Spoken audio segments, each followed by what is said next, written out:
মঙ্গলদৈ মহকুমা শিক্ষক সন্মিলনীয়ে অসম ৰাজ্যিক প্ৰাথমিক শিক্ষক সন্মিলনীৰ আহ্বান মৰ্মে আমাৰ যিখিনি SRD টিচাৰ SRDৰ জৰিয়তে নিয়মীয়াকৰণ কৰা হৈছিল তেওঁলোকৰ দৰমহাটো কোষাগাৰৰ পৰিৱৰ্তে SN পৰ্টেলৰ যোগে দিব বিচাৰিছে। সেইকাৰণে আমি চৰকাৰৰ বিৰুদ্ধে প্ৰতিবাদ কাৰ্যসূচী অব্যাহত ৰাখিছোঁ।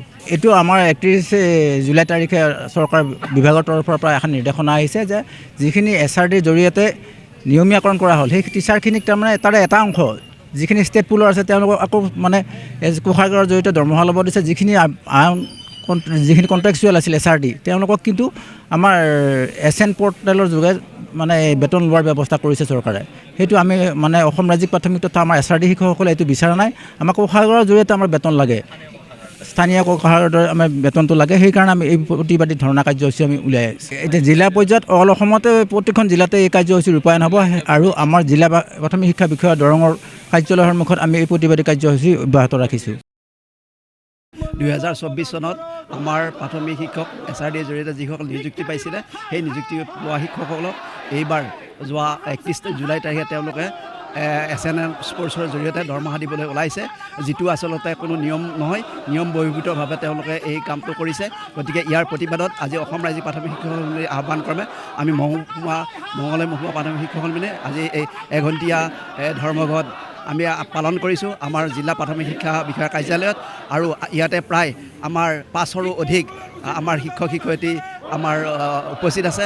আৰু আমি এইটো বাৰে বাৰে কৈছোঁ যে অসম চৰকাৰে আমাৰ প্ৰাথমিক শিক্ষকসকলক বাৰে বাৰে প্ৰতাৰণা কৰি আহিছে, বিভিন্ন ধৰণৰ প্ৰতাৰণা কৰি আহিছে।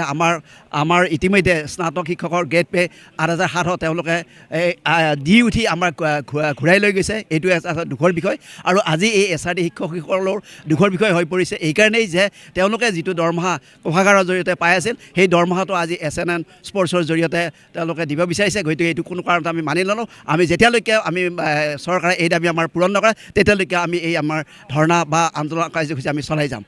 আমাৰ আচলতে আমি ভাবোঁ যে আমি যিহেতু কণ ছাত্ৰ ছাত্ৰী শিশুসকল আমাৰ দেশৰ ধৰণীস্বৰূপ, এই ধৰণীস্বৰূপ শিশুসকলক আমি কোনো কাৰণতে আমি শৈক্ষিক দিশৰ পৰা আমি কেতিয়াও আমি বাদ কৰা নাই। তেওঁলোকক আমি আচলতে শিক্ষা প্ৰদান কৰি আজি কিছু সময়ৰ কাৰণেহে আমি ইয়ালৈ আহিছোঁ। আমি নিয়মীয়াভাৱে আমি বিদ্যালয়ত আমি পাঠদান কৰিছোঁ। আমি যিহেতু আমাৰ প্ৰত্যেকৰে এগৰাকী ছাত্ৰ ছাত্ৰী, গতিকে তেওঁলোকক আমি শৈক্ষিক দিশত আগুৱাই নিয়াৰো আমি প্ৰচেষ্টা হাতত ল'ম আন্দোলনৰ মাজৰ জৰিয়তে। আৰু লগতে আমি তেওঁলোকক আমি দৰকাৰ হ'লে আমি পৰৱৰ্তী পৰ্যায়ত আমি এঘণ্টাকৈ আমি দৰকাৰ হ'লে বেছিকৈ তেওঁলোকক পাঠদান কাৰ্য চলাই নিম। একলব্যই যদি গুৰু দক্ষিণা দিব পাৰে, মই তেওঁলোকক কৈছোঁ আজি আমাৰ বিপদত পৰিছোঁ। তোমাৰ যদি মা দেউতা বিপদত পৰে, ল'ৰা ছোৱালীয়ে চাই, শিক্ষক যদি বিপদত পৰে ছাত্ৰ সংগঠন ওলাই আহক, আমাক ছাত্ৰই বচাওক। সন্মিলনী জিন্দাবাদ।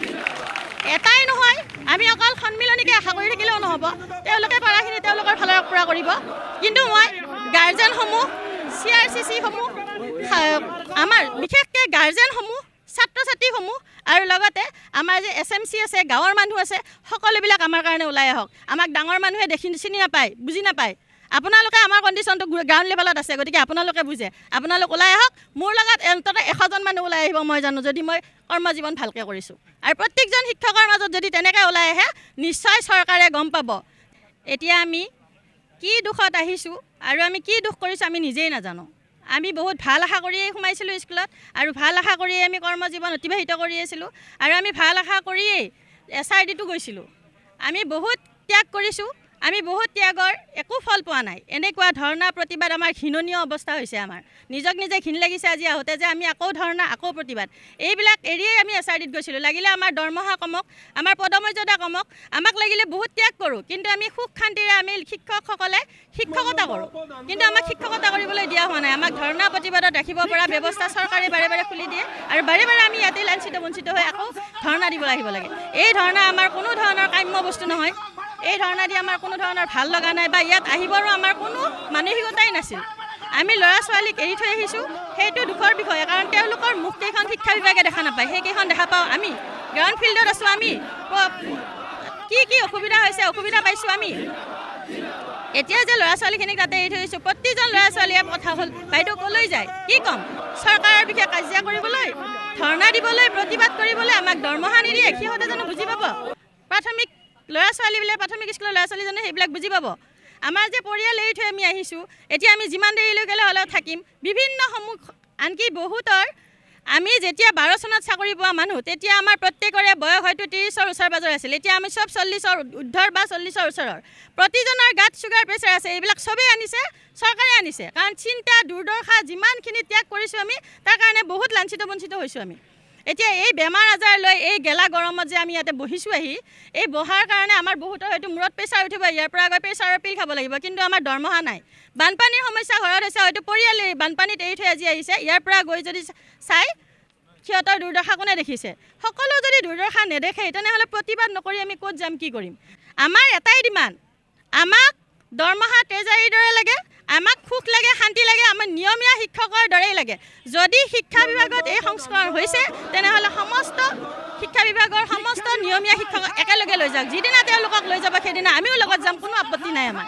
কিন্তু যদি তেওঁলোকক নিনিয়ে তেনেহ'লে আমাক সকলে নিছে তাৰমানে ইয়াক আমাৰ বলি বনাইছে আৰু আমাৰ কাৰণে কিবা এটা বেলেগ ভাবিছে তেওঁলোকে আৰু যিটো ভাবিছে আমিও নুবুজা নহয় শিক্ষক কৰিছোঁ শিক্ষা দীক্ষা লৈছোঁ আমি শিক্ষক হোৱাৰ আগতে এজন সচেতন নাগৰিক আৰু আমি শিক্ষক হোৱাৰ যোগ্যতা লৈহে লৈছোঁ গতিকে আমাৰ ইমান আমি অযোগ্য নহয় তেওঁলোকৰ মনোবৃত্তি আমিও বুজি পাওঁ গতিকে আমাক সুস্থ সবলভাৱে শিক্ষকতা কৰিবলৈ দিয়ক নিয়মীয়া শিক্ষক যদি সকলোকে লৈ যায় তেনেহ'লে আমি লগত যাবলৈ কোনো আপত্তি নাই আৰু যদি আমাক SRD-খিনিকে লৈ যোৱা হয় কোনো পধ্যে নাযাওঁ কোনো পধ্যে আমি এছনে প্ৰেছৰ দ্বাৰা দৰমহা নলওঁ আৰু আমি তেজাৰীৰ দ্বাৰাহে দৰমহা ল'ম সেয়ে দিছপুৰ তেজাৰী নহয় লোকেল তেজাৰীৰ পৰা এতিয়া আমি হঠাৎ 31 জুলাইত আমি গমহে পাইছোঁ এটা আচৰিত কথা যে ইমান ডাঙৰ শিক্ষা বিভাগৰ সংস্কাৰ হয় তাত কি কাৰো একো উপদেশ নীতি একো নলয় নেকি আলোচনা বিলোচনা নহয় নেকি কোনেও গমেই নাপায় নেকি 31 তাৰিখে মোৰ জীৱনত কি ঘটিব গৈ আছে মই গম নাপাওঁ নেকি ডাইৰেক্ট নটিফিকেশ্যন ডাইৰেক্ট তোমালোকে এনেকৈ ল'ব লাগিব এতিয়া 31 তাৰিখে বমটো ফুটিছে আগত কোনে ফুটিছে আমি একো নাজানো আমাৰ লগত জড়িত আছে আমাৰ শিক্ষকসকল শিক্ষা ব্যৱস্থা এটা বৃত্তি নহয় শিক্ষা ব্যৱস্থা হৈছে শিক্ষক ছাত্ৰ আৰু সমাজৰ লগত জড়িতহে এটা কথা আমি মাত্ৰ সেই কামটো কৰি আছোঁ কাৰণে আমি তাতে দৰমহা পাইছোঁ দৰমহাটো এই উদ্দেশ্য নহয় যদি আমি শান্তিপূৰ্ণভাৱে শিক্ষা ব্যৱস্থাত শিক্ষা দিব নোৱাৰোঁ তেনেহ'লে লছ কাৰ কেইটামান ল'ৰা ছোৱালীকেইটা কাৰ কেইজনমান গাৰ্জেনখিনি কাৰ এখন সমাজৰ তেনেহ'লে সমাজখনক যদি ডুবাই আছোঁ তেনেহ'লে সমাজখনে আমাৰ দায়িত্ব ল'ব এতিয়া আৰু আমি বহুত ডাঙৰ মানুহ লগ ধৰি লাগিব কাৰণ মই বহুত ডাঙৰ মানুহ চিনি নাপাওঁ